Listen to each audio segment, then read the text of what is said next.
Welcome back to News 5 at 6 o'clock. Despite protests, the city of Mobile may one day see more storage tanks. There are none currently in the works, but in order to support and allow growth in the area's fuel sector, the city council is drafting an ordinance that would regulate how storage tanks are monitored. And as our Jacqueline Quinn reports, not everyone will be happy, but the city is close to a compromise.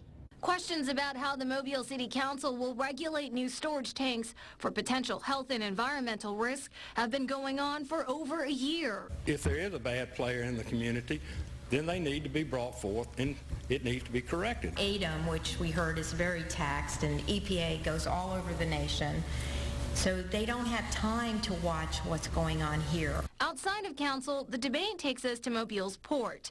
To give you an idea, from St. Louis Point, where tank farms begin, Africatown and the Plateau community is just 2 miles away.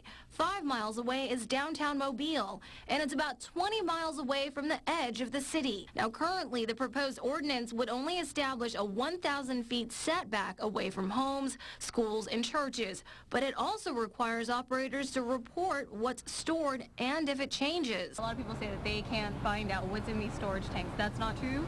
That is not true. It is published information. It is documented every first quarter of every year by the terminal operators, for EPA, for the fire marshal here locally. But residents who live near the tanks are still worried. I think it was quite clear that there could be health ramifications. And some are asking for tighter regulations. What we're doing with this agreement is allowing new tanks to be built without public participation in the process, without planning commission approval, without the notification, because they'll be grandfather claused in. However, storage operators argue any more regulations could hurt business and job growth. But the city has to protect its community and the current operators. It's happening with Flint, Michigan. I think they should be concerned before they let something like this pass. For now, there's still one more meeting before the council votes on the proposed regulations. In Mobile, Jacqueline Quinn, News 5. And coming